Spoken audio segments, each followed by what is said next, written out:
भाई कैमरा वाले, ओ भाई, ये दोनों कैमरा वालों जरा इधर उधर आ जाओ, खामखा डिस्टर्ब। ईश्वर आ जाओ भाई, सुनते नहीं हो? सुनते नहीं है आप? ईश्वर आ जाइए।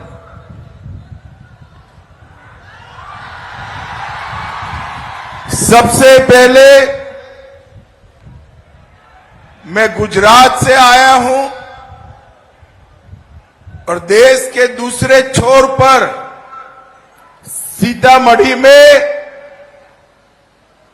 सीता माता की पवित्र भूमि को प्रणाम कर कर मेरी बात की शुरुआत करना चाहता हूं। यहां हलेश्वर धाम, पंथ पाखर मंदिर, बोधायन मंदिर, बाबा नागेश्वरनाथ, ईशाननाथ मंदिर, ये सभी देवस्थानों की पवित्र भूमि को प्रणाम करता हूं। मैं आज यहां आया हूं तब महान स्वतंत्रता सेनानी रामफल मंडल जी और आचार्य जेबी कृपलानी को भी मैं याद कर कर मेरी बात शुरू करना चाहता हूं। और सबसे अंत में जननायक कर्पूरी ठाकुर, जिन्होंने न केवल बिहार, देश भर के वंचित, पिछड़ा, अति पिछड़ा, गांव देहात, किसान, उनके लिए अपना जीवन समर्पित किया, वो कर्पूरी ठाकुर जी को भी प्रणाम कर कर मेरी बात की शुरुआत करता हूं। भाइयों बहनों, यहां से लेकर अमेरिका तक मखान, पान, माछ, दही चूड़ा, इसके लिए एक क्षेत्र को पूरी दुनिया याद भी करती है और सम्मान भी करती है। भाइयों बहनों, सबसे पहले जब मैं आया हूं तब एक बात स्पष्ट कर देता हूं। मोदी जी ने 500 साल से रामलल्ला टेंट में बैठे थे। बाबर के जमाने में राम मंदिर को तोड़ा गया। मुझे बताओ सीतामढ़ी वालों, राम मंदिर बनना चाहिए था या नहीं बनना चाहिए था? जोर से बोलो, बनना चाहिए था या नहीं बनना चाहिए था? एक कांग्रेस पार्टी जदयू ने सपोर्ट किया। कांग्रेस पार्टी और आरजेडी कई साल तक राम मंदिर के प्रश्न को लटकाते रहे, अटकाते रहे, भटकाते रहे। मोदी जी को बिहार वालों आपने दूसरी बार प्रधानमंत्री बनाया, 5 ही साल में केस भी जीता, भूमि पूजन भी किया और 22 जनवरी को प्राण प्रतिष्ठा कर कर जय श्री राम कर दिया। और मित्रों, वहां मोदी जी ने नारा दिया, वो जय सियाराम का दिया।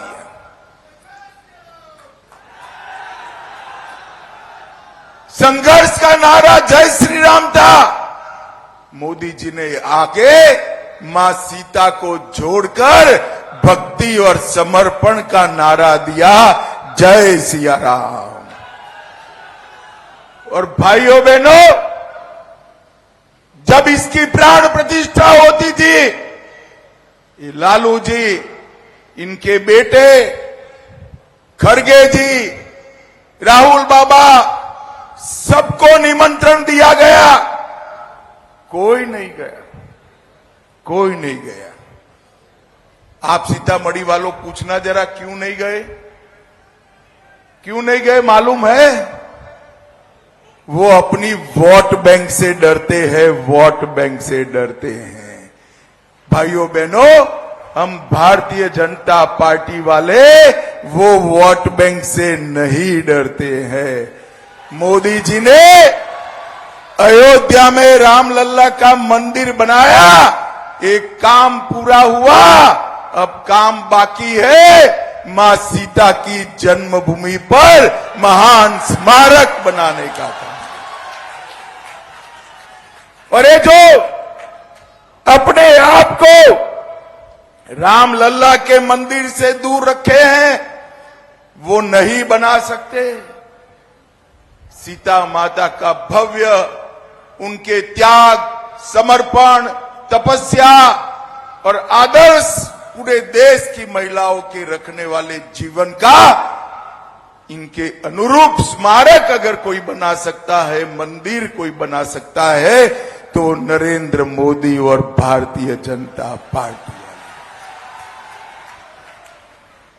मैं आज आप लोगों को विश्वास दिलाकर जाता हूं, न केवल भारत, न केवल बिहार, न केवल पूर्वांचल, मिथिलांचल, पूरी दुनिया का आकर्षण का केंद्र हमारा सीतामढ़ी बने, ऐसा भव्य मंदिर बनाने का काम है।